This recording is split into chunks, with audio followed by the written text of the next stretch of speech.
Halina tayo ay magpuri sa Diyos na po natin. Kunin gitara at ito'y tugtugin, awitan siya ng himig. Lapitan siya't dakilain, atin siyang sambahin. Ang poon dumalaw sa atin upang tayo'y tubusin, upang tayo'y tubusin.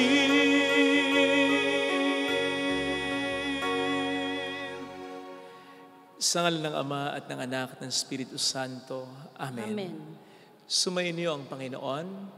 At sumaiyo rin. Ang hindi raw marunong lumingon sa pinanggalingan ay hindi makakarating sa paroroonan. Ngayon ay nililingon po natin ang kapistahan ng pagtatalaga sa palasyong simbahan sa Laterano, Roma. Wala po tayo sa simbahang ito pero ipinagdiriwang natin ang kanyang pagkakatalaga dahil siya'y napakahalaga.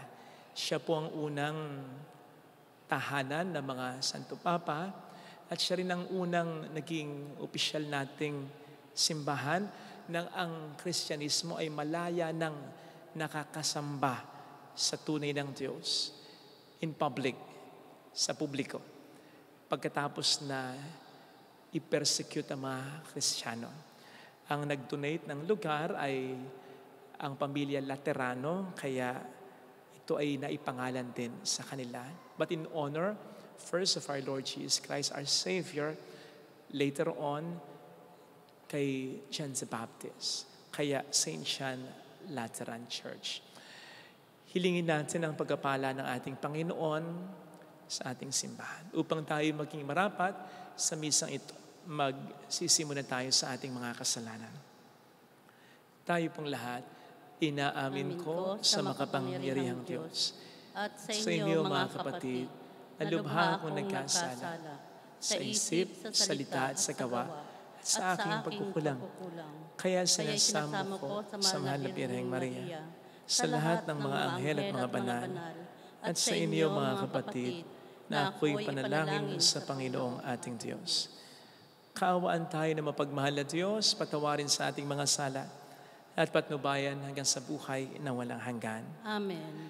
Panginoon, kaawaan mo kami. Panginoon, kaawaan mo kami. Kristo, kaawaan mo kami. Kristo, kaawaan mo kami. Panginoon, kaawaan mo kami. Panginoon, kaawaan mo kami.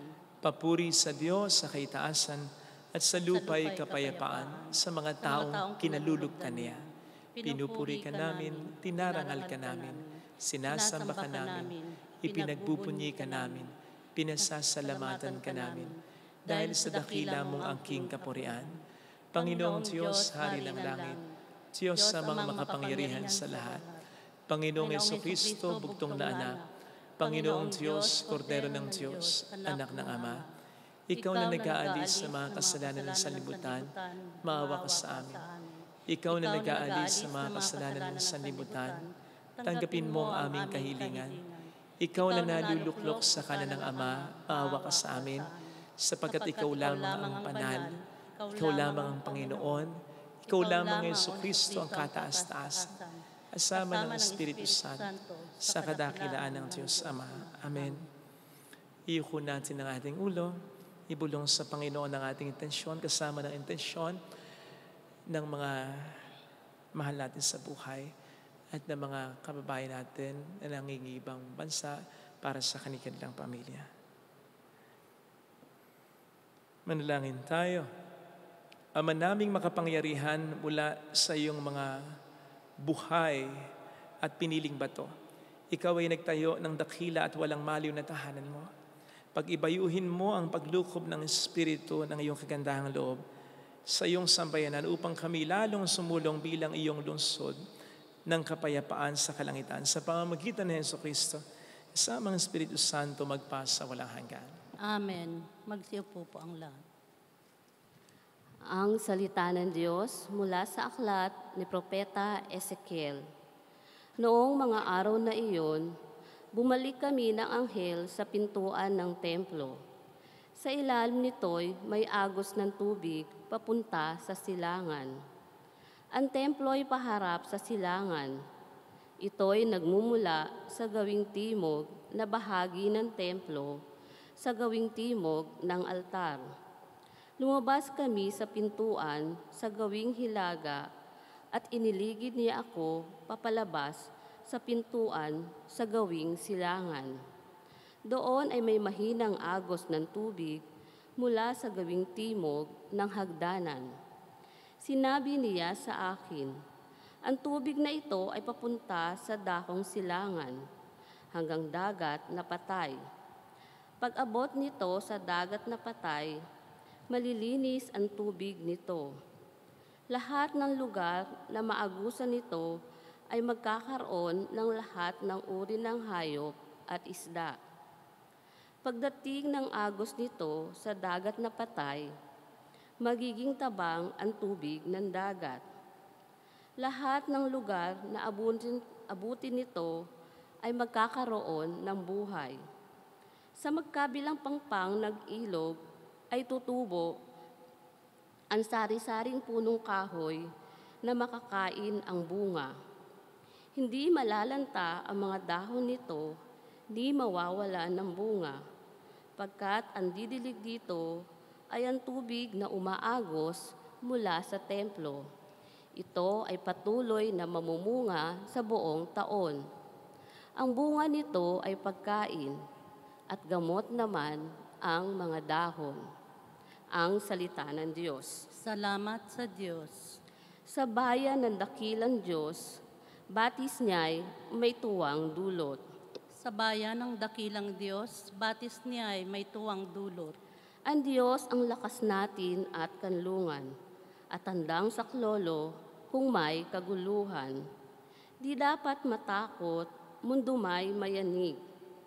Kahit nasa dagat, ang bundok mabuwal.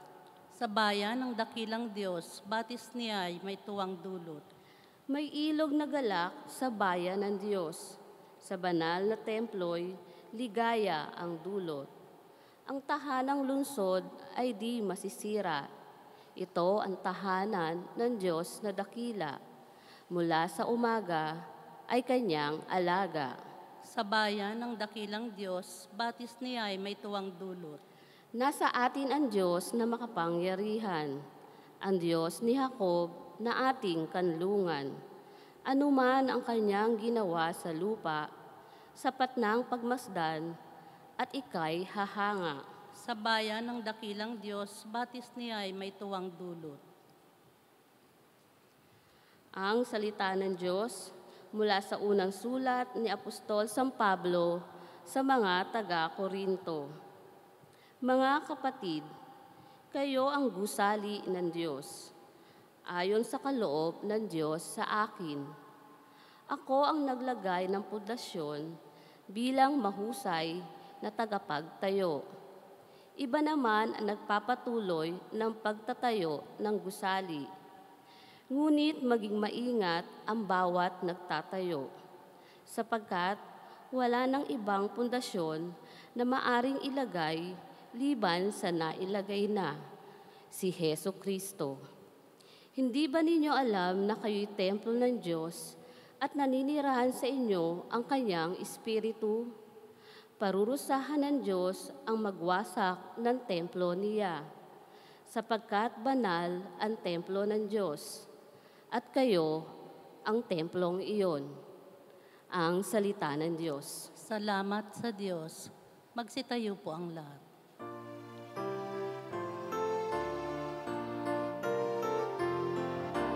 Alleluia, alleluia, alleluia.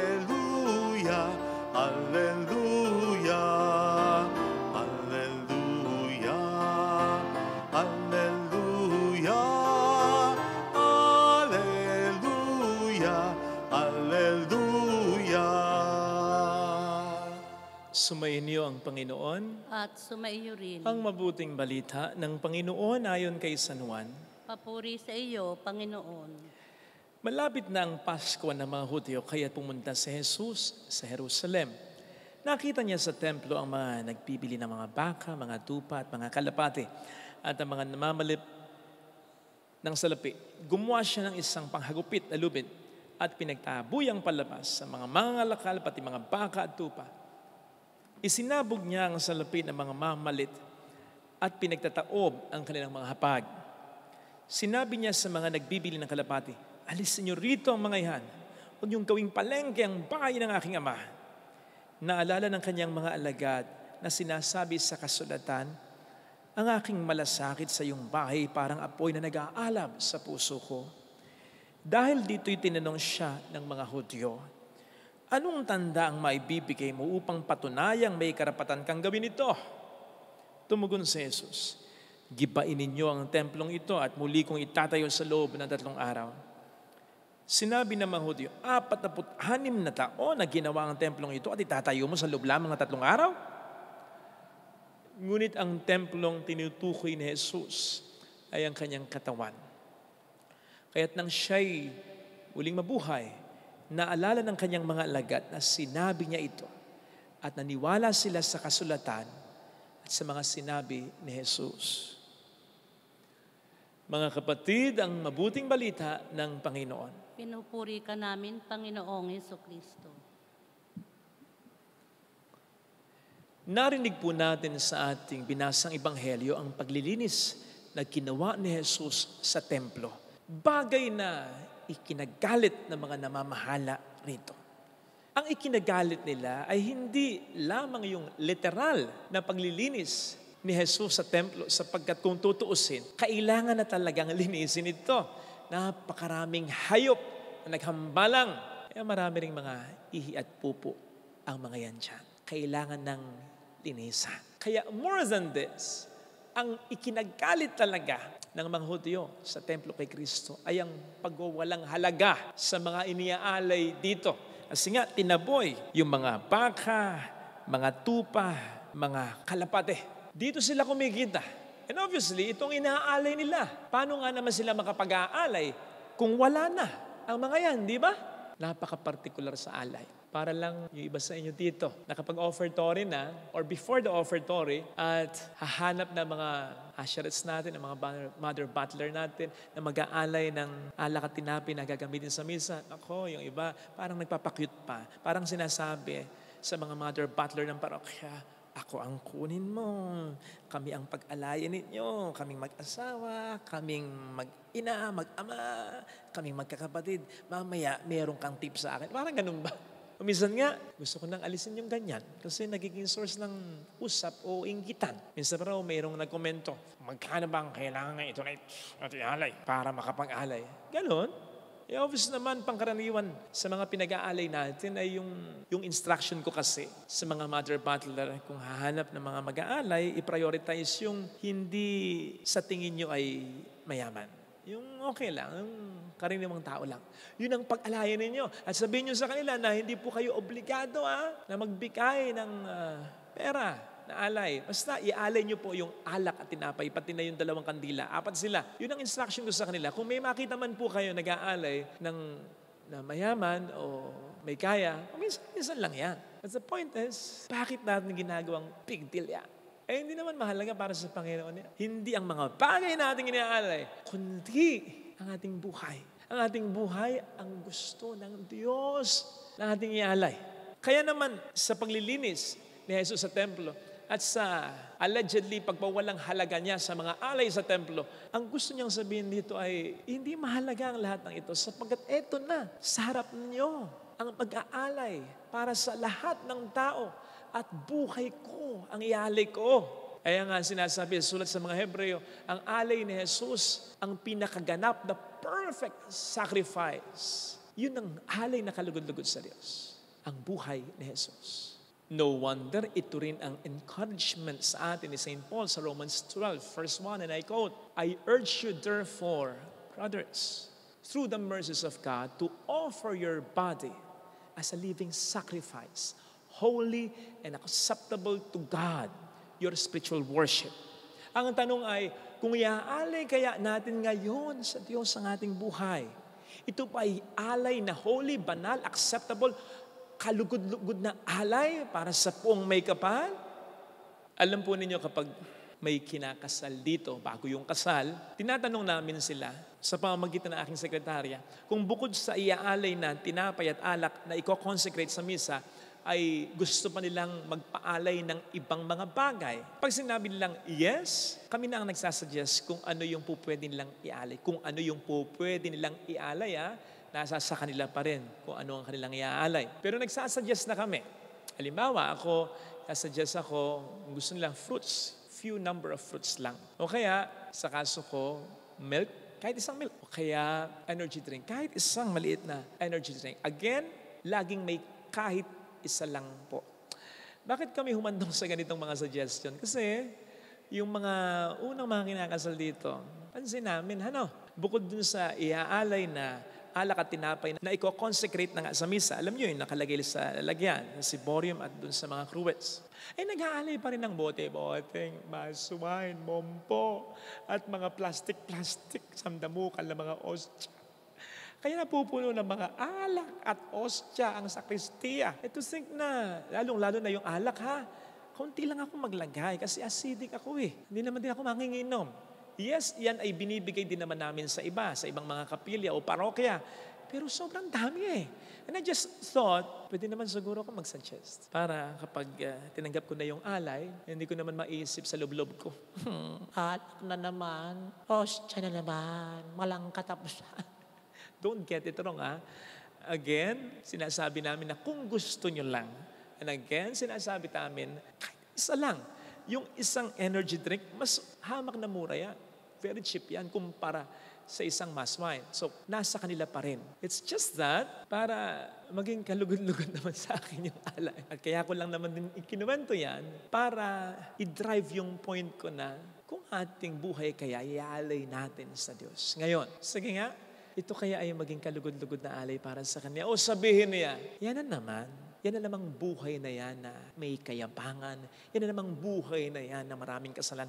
Yan na namang buhay na yan na kayabang-yabang, walang pagbabago. Yan na namang buhay na yan na may number 2. Yan na namang buhay na yan na puro kalungkutan ang nasa isipan at nasa kalooban. Yan na namang buhay na yan na pampapanlamang. Hindi naman magbabago ang buhay na yan. Sana wag naman. Remember that Jesus knows our hearts. He knows our life.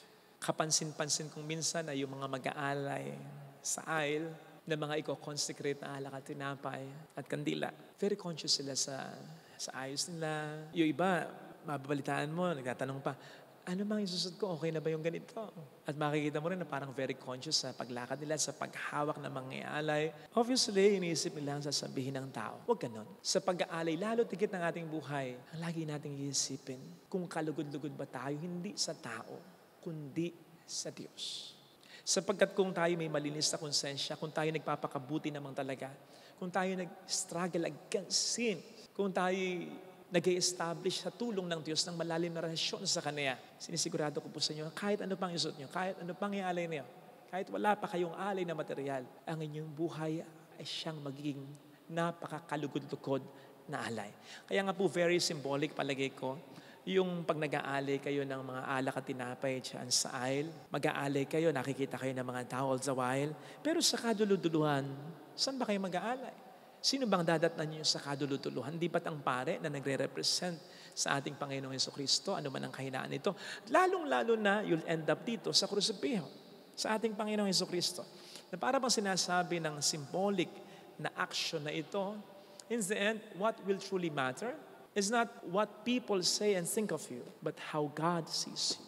Yun ang mahalaga. Kaya nga po sinasabi natin na ating buhay na siyang pinakamagandang alay natin sa Kanya. And let's emphasize yung sinasabi ni St. Paul, living sacrifice. Buhay na sakripisyo. This is in contrast sa mga sakripisyo na hayop in the Old Testament sapagkat ang mga sakripisyong ito ay patay na. Tayo, buhay pa. Alam natin na mas madaling mag-alay ng sakripisyo na patay na kasi patay na kaysa sa buhay pa. Kasi ang buhay pa, pipitlag-pitlag pa yan, lalaban-laban pa yan eh. So offering ourselves as a living sacrifice means offering ourselves wholeheartedly to God. Na kahit may mga sarili tayong gusto, sarili tayong layunin sa buhay, ang lahat ng ito ay itutuon natin, ililinya natin sa kalooban ng Diyos para sa atin. And not just that, pag sinabing living sacrifice, a life that is vibrant, a life that is healthy pa, malakas pa, hindi yung kung kailan natin ialay ang ating buhay sa Diyos ay may sakit na tayo, kung kailang nasa takip silim na tayo ng buhay natin, wala namang pong masama. Kaya nga sabi nila, huli man daw at magaling na ihabol rin. Pero kung minsan, kahit maihabol pa rin ang huli, huli pa rin. Maganda na habang malakas pa tayo, habang healthy pa tayo, habang punong-puno pa tayo ng buhay, ialin natin sa Diyos ang ating buhay.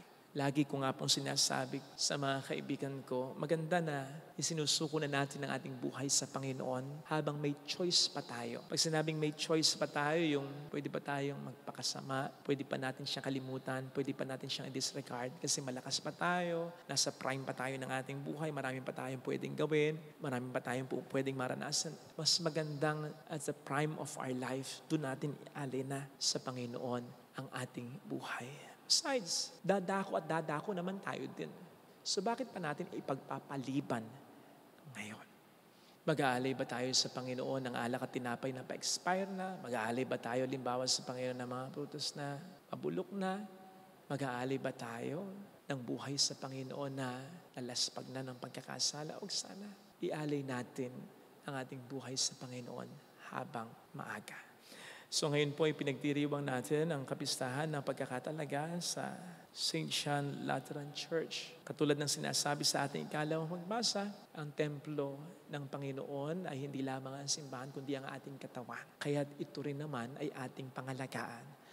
At kung ang simbahan ay itinatalaga sa Diyos, ang ating katawan, ang ating buong katauhan ay italaga rinawa natin sa poong may kapal. Amen. Ilagay natin ang ating kanang kamay sa tapat ng ating puso.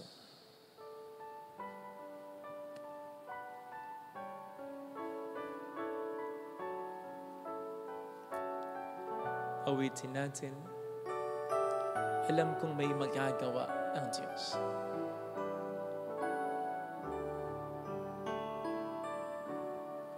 Alam kong may magagawa Makapangyarihan siya. ang Diyos. Alam kong may magagawa ang Diyos. Alam kong may magagawa Walang imposible sa Kanya. ang Diyos. Kung ako'y magtatapat, Kung ako'y magtatapat sa Kanya'y maglilingkod. Sa Kanya'y maglilingkod. Alam kong may magagawa ang Diyos. May magagawa ang Diyos. Alam kong diringgin ng Diyos ang samo.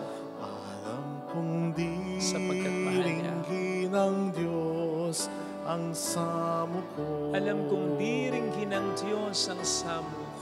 Alam kong diringgin ng Diyos Sapagkat anak niya. ang samo ko. Kung ako'y magtatapat, Kung ako'y magtatapat sa Kanya'y maglilingkod.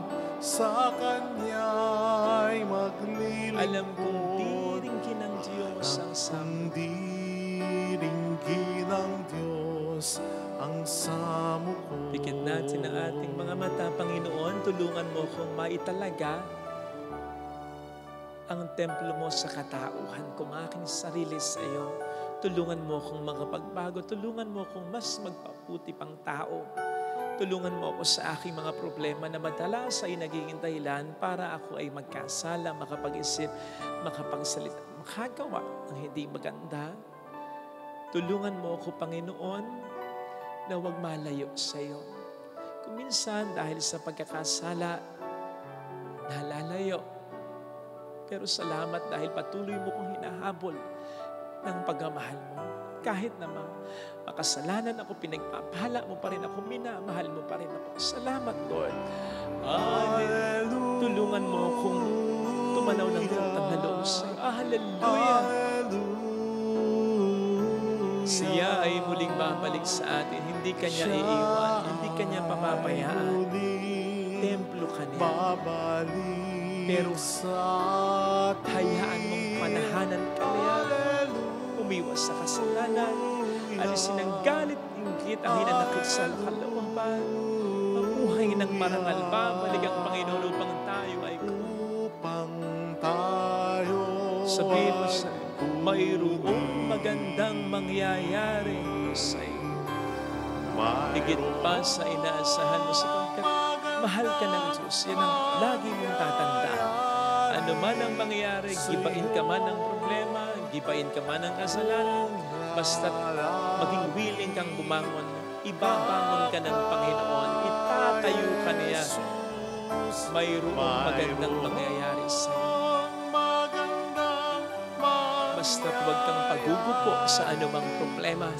Kung lalapit kay Jesus, kung lalapit kay Jesus. Papuri sa Ama at sa Anak sa Espiritu Santo.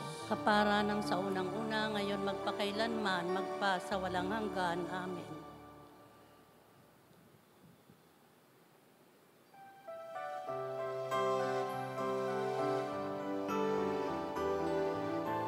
Pag-aalay. Mula sa mga butil na humitik ng uhan, natipong mga trigo'y sa tinapay nagwawakas, pinagpagura na lipat na kamay, at ng pawis na sano'y nunukan. Tanging sa iyo lamang inialay, sa gisag na walang kapantay.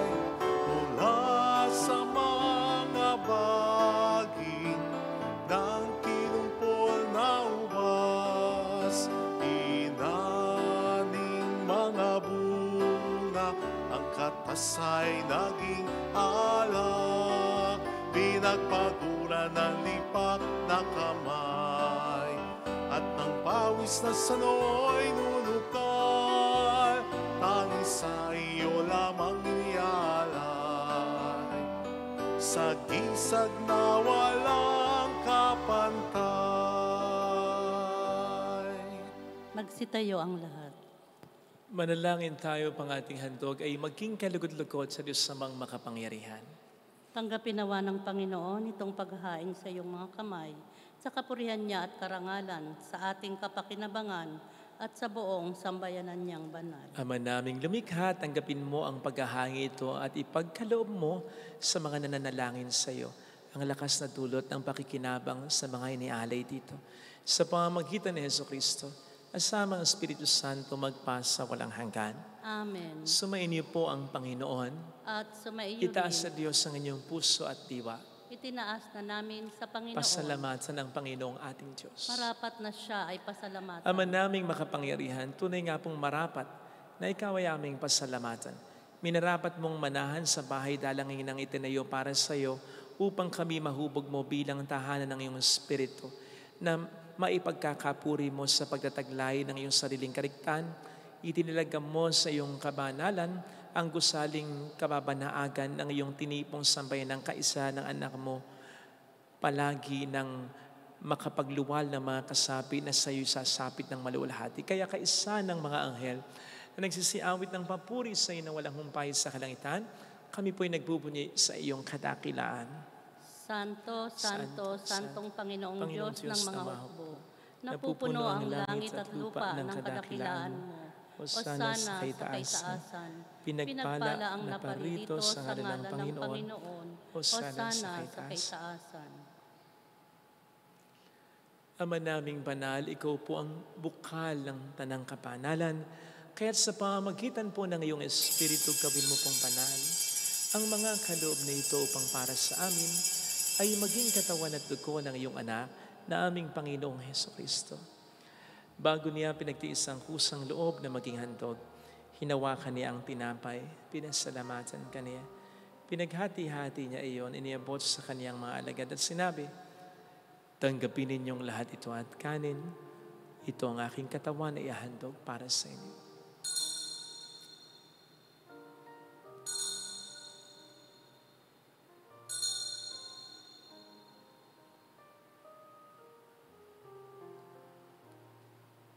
Kayun din naman ang matapos ng hapunan, hinawakan niya ang kalis, muli kaniyang pinasalamatan. Iniabot niya ang kalis sa kaniyang mga alagad at sinabi, tanggapin ninyong lahat ito at inumin. Ito ang kalis ng aking dugo ng bago at walang hanggang tipan. Ang aking dugo na ibubuhos para sa inyo at para sa lahat. Sa ikapagkapatawad ng mga kasalanan, gawin niyo ito sa pag-alala sa akin.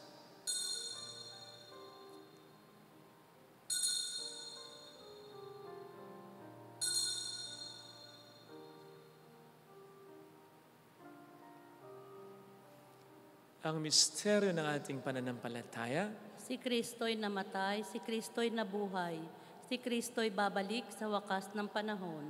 Ama, ginagawa namin ngayon ang pag-alaala sa pagkamatay at muling pagkabuhay ng iyong anak. Kaya nialay namin sa iyong tinapay ng buhay at ang kalis ng kaligtasan. Kami nagpapasalamat dahil kami iyong minarapat na tumayo sa harap mo para maglingkod sa iyo. Isinasamo namin kami na magsasalo sa katawan at dugo ni Kristo ay mabuklod sa pagkakaisa sa pamamagitan ng Espiritu Santo. Ama, lingapin mo ang iyong simbahang laganap sa buong daigdig. Puspusin mo po kami sa pag-ibig. Kaysa ni Francisco naming Papa, ni Dennis naming Obispo at ng Tanang Kaparian. Alalahanin mo po ang mga kapatid naming nahimlay nang may pag-asang sila'y muling mabubuhay. Kaawaan mo sila at patuloyin sa iyong kaliwanagan. Kaawaan mo at paging tapatin kaming lahat na makasalo sa iyong buhay na walang wakas. Kaysa ang mahal na birhen ng Lasalet ang ina ng Diyos. Isanusay ang kabiyak ng kanyang puso lahat ng mga banal na namuhay dito sa daigdig ng kalugod-lugod sa iyo. May pagdiwang nawa namin ang pagupuri sa ikararangal mo sa pamamagitan ng iyong anak na aming Panginoong Hesukristo.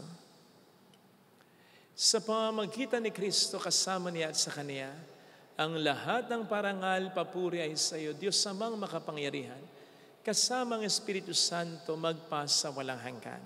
Amen. Tumawag tayo sa Ama.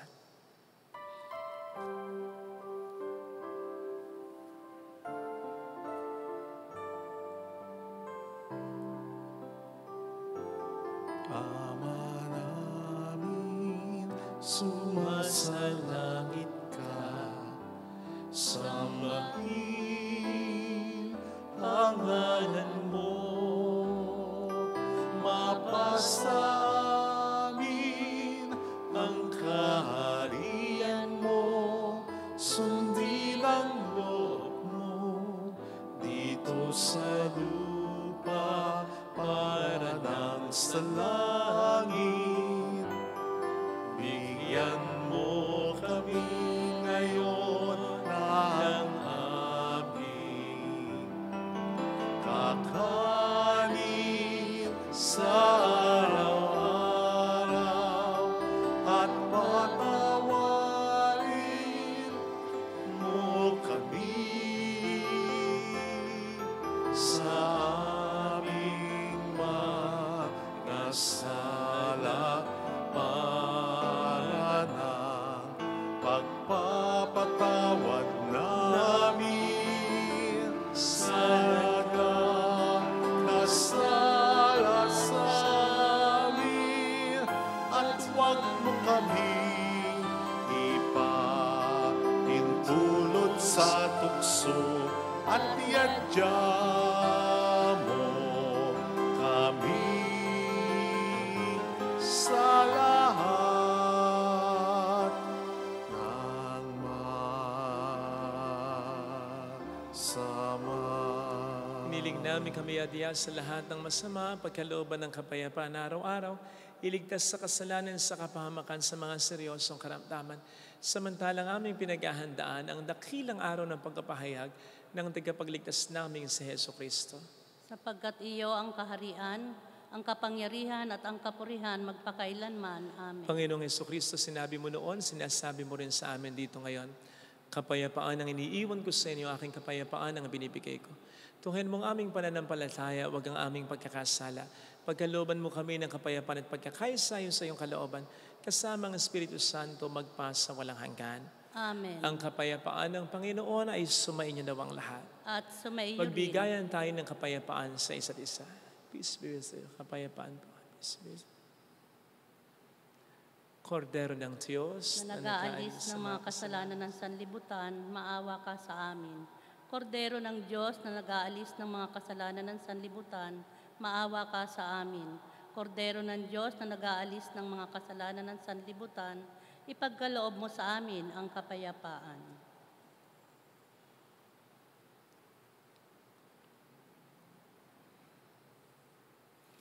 Narito sa harap natin ng Panginoon ang ating buhay at kaligtasan. Mapalad tayong inaanayahan. Panginoon, hindi ako karapat-dapat na magpatuloy sa iyo, ngunit sa isang salita mo lamang ay gagaling na ako.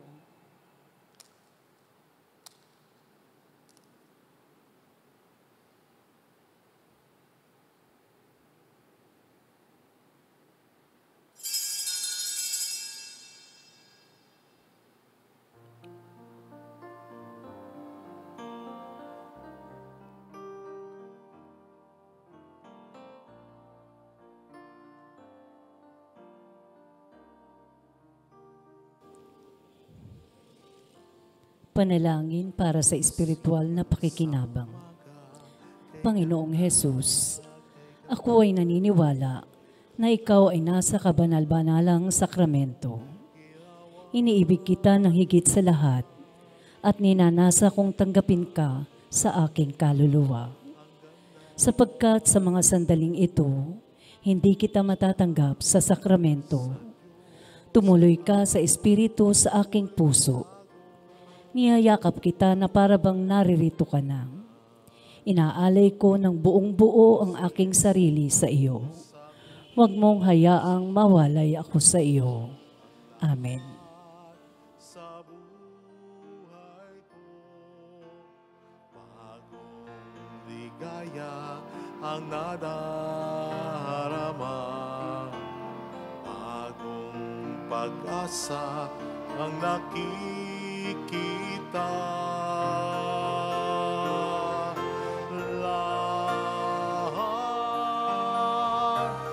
Lahat ay aking ibibigay pati aking buhay upang purihin siya.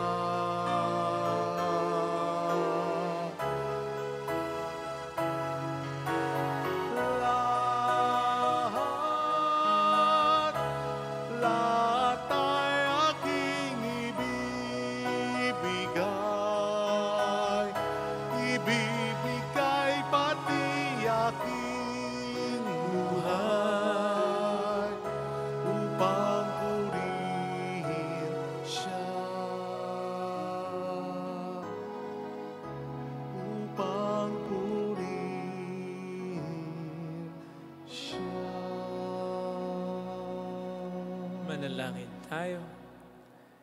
Ama naming mapagmahal, niloob mo ang lungsod ng kapayapaan sa langit ay aming mabanaagan sa nakikita naming sambayanan mo sa lupang ibabaw.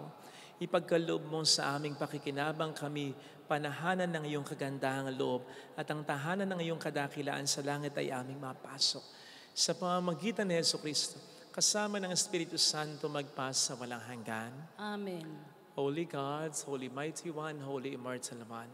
Have mercy on us and on the whole world. Holy God, Holy Mighty One, Holy Immortal One. Have mercy on us and on the whole world. Holy God, Holy Mighty One, Holy Immortal One. Have mercy on us and on the whole world. Jesus, King of Mercy, We trust in you.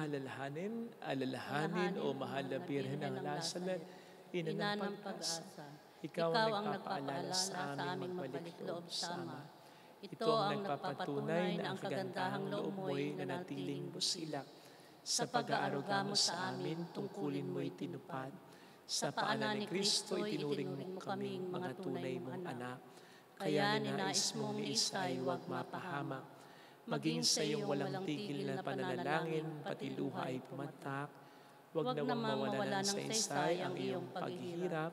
Hiling nawa namin sa iyo, o aming inang liyag, na matapos ang pakikibaka namin sa mundong ito at sa pananatili namin tapat kay Kristo, sa kapurihan mo'y makibahagi kaming ganap, upang kung nasaan ka ngayon ay maparoon din kaming lahat, at ang kaganapan ng kalulatian ng Diyos Ama ay tuluyang matupad. Mahal na pira ng lasal at tagapagkasundo ng mga makasalanan. Panalangin mong walang patid, kaming mga dumudulog sa iyo. Salamat po sa inyong mga suporta. Maraming salamat po. Sumainyo ang Panginoon. At sumaiyo rin. Pagpalain kayo kasama ng ating pamilya na mapagmahal na Diyos, ng Ama at ng Anak at ng Espiritu Santo. Amen. Humayo tayo sa kapayapaan ni Kristo. Salamat sa Diyos. Thank you rin po.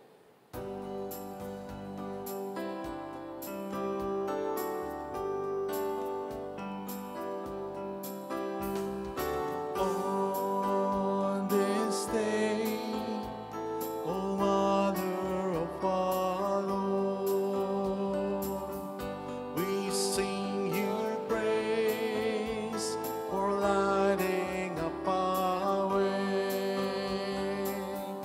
Your tears did soften up the hearts of men, and they still do today. May our love for you bring comfort in your pain. They saw a gray light near the spring, and then it lowered and they saw it part. Then all at once they saw a lady crying there, and she walked on while she spoke. They saw her tears flow from her eyes. They flow in steady streams of light. They flow in steady streams of light. On this day, O Mother of our Lord, we sing you praise for lighting up our way. Your tears did soften up the hearts of men, and they still